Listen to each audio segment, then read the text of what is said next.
Love of the Invisibles, How Ash Found Violet, 16. Copyrighted 2015 by Nazeli Zelian. Time passed while she refreshed herself, had some eggs with toast, and sat on the recliner to think. She felt more secure that she would be soon able to block her private thoughts to herself from Refi's prying mind.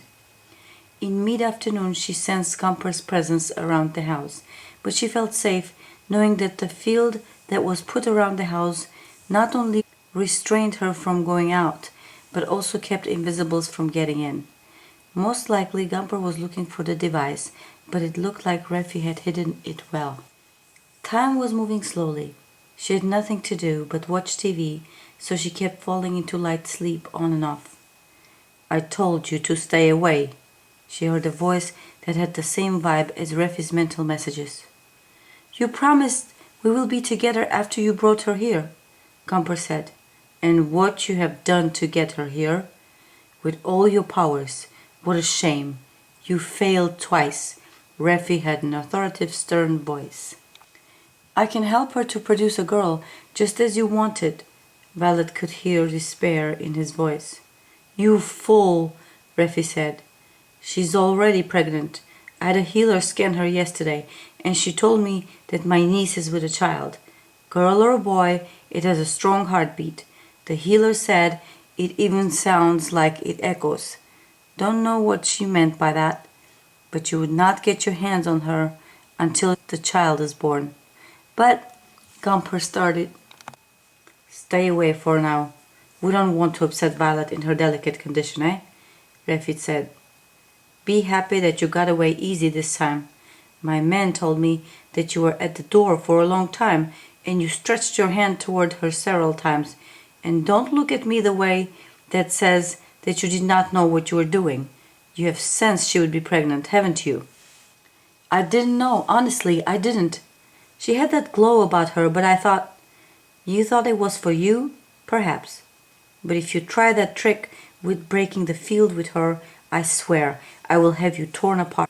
She could hear the rage in Refi's voice, and she was so shocked she couldn't move out of the recliner. "Do you know what would have happened if she had the decencies on her? She would have lost the baby." He paused a little, then added, "Well, walk away, Gumper, walk away. All will get in place in time. Give her time." Then Violet felt Gumper's energy dissipate as Refi's energy started to magnify. The door opened and a tall man walked slowly and surely into the living room. "Hello, Violet," Refi greeted her coolly. He looked handsome with his broad shoulders and strong build, high cheekbones, and the same violet eyes as hers. The resemblance between them was remarkable. "Hello," Violet said, hesitant of what to call him. "You can call me Refi. I'm too young for uncle," he said. "You're the mere image of your grandmother, my mother. She was an exceptional woman," he said with pride. "She had many gifts, and she learned how to work with them since she was a child. But you are developing in an unbelievable speed," he said with awe. Violet didn't know whether to take it as a compliment or not. "Well, my dear, welcome home. This is where you were born, and this is where you'll stay," Refi said. "What if I decide not to stay here?" Violet asked. Refi's eyes got a shade or two lighter as he pierced her with his icy gaze. "You might want to rethink what you said, my dear," he said. "We have work to do, you and I." Violet sensed that she does not want to anger him, having felt his explosive energy towards Gumper minutes before. It could be harmful to her pregnancy. "Clever thinking," Refi said to her horror. "You have to stay calm and obey me, and all would be good for you and your child." "That is a threat," Violet thought. "Not exactly," Refi answered. "After all, I am your uncle." "So what would happen to me?" Violet asked. "Am I to be a prisoner within my people?" "Not exactly," Refi answered. "After I'm sure that you won't flee to that gray-eyed invisible." Violet narrowed her eyes. "Yes, I've seen how he looks at you," Refi said. "Ash's family does not deserve you. Do you know that they abducted you?" he asked with a controlled breathing, but his icy energy spread around Violet. This energy, Violet thought, it might hurt me. Not at all, Violet, Refi said. You have it too. You just don't know how to use it, you see? He continued when Violet showed some interest in her eyes. Rev family has it all. The warm energy, the cool energy, projecting and receiving thoughts. Some can even feel what others feel or sense what they feel. That's when you come in. It was predicted that you can communicate through distance and even heal too. You're a Rev too, Violet said. Why use me? You can do all that. No, my dear, my power is not as strong as other Revs. I was a late child, and my parents' energy was not at their peak like the time my brothers were conceived. Plus, with invisibles, a man does not inherit as much as a woman does. He came closer to Violet's recliner. I can teach you all I know, and you can develop the rest. You will become the strongest invisible queen ever. What are you saying? Violet asked, confused. You didn't know? Refi said. You have Anahit's blood in your veins. You are the queen of the invisibles. You are royalty. Royalty? Who is a prisoner? Violet said sarcastically. Don't you use that tone with me, young lady, Rev said sternly. Without me, you'll be nothing. I will make every invisible bow to you. They will all work for you. You will want of nothing. What about the council of people? Oh yes, them, Refi said dismissively. It is said that once you develop all your gifts, you will become the head of the council of people. But who needs those old heads? Refi said. Violet, I'm offering you the world. He raised his head and eyes dreamingly. If you have a girl, once you have a girl, you will fulfill all Rev's dreams. Since the time of time, Rev women always had boys, and men produced more boys, and very few Refi women were born. A girl born from a Refi girl would be an invisible wonder. Violet, you can unite all the invisibles together in one place, take over the country, if you want, and rule all the invisibles and the city people.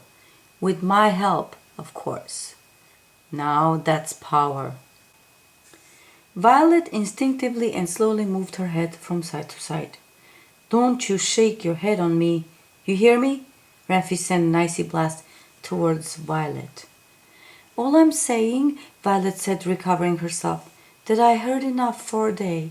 I'm tired. Refi narrowed his eyes, trying to penetrate her mind, but Violet only dreamt of images of blueberry bushes and lush evergreen trees. Refi took deep breath. Right, he said. Have you had a decent lunch yet? Violet shook her head again. I will send you some food. Meanwhile, you know the rules. Stay indoors and take care of yourself. I will need some sunlight, Violet said. Right, he said again. I will stretch the distances further, say, around the backyard. Only morning and evening sun, you hear? Too much sun would be not so healthy for my little niece. He pointed at her stomach, and Violet first time saw him smile. To her amazement, he did not look so fierce when he smiled, but Violet did not feel any warmth in it. Your training starts tomorrow, Refi said, walking towards the front door. And don't you think about escape. It will come to no good. I'm watching you. He sent her one last message before he left the house. Violet sat in the recliner motionless after all she heard and experienced. She had read books and seen a lot of movies of captives that were forcefully held without their will, and they had experienced various hardships, but the Refi was using a different kind of force. Mind control. What kind of warfare is this? Violet thought angrily. How does one cope with this? One is under watch 24 hours a day and her thoughts are read. Who needs a video surveillance when your actions and thoughts are electronically transferred to your capturer? She pondered upon her situation for a long while. Enough, Violet. I'm getting a headache. It was Refi messaging her from a distance. It will come to no good. Stop already. Violet stopped thinking. She got up, walked to the kitchen, took bottled water from a cabinet and drank it. She started slowly moving her arms from side to side, walking back and forth around the house. She took more deep breaths. Much better, Reffy communicated again. Try the garden. It will refresh you. Stop, Violet sent him a message. I'm trying to relax. Only for the baby, came the cool reply. No other messages were sent after that. Violet opened the patio door and walked outside. The weather was sunny but not very warm. The air felt fresh and a little moist. Probably from the lake, Violet thought to herself. No one had a comment message about that, she noticed.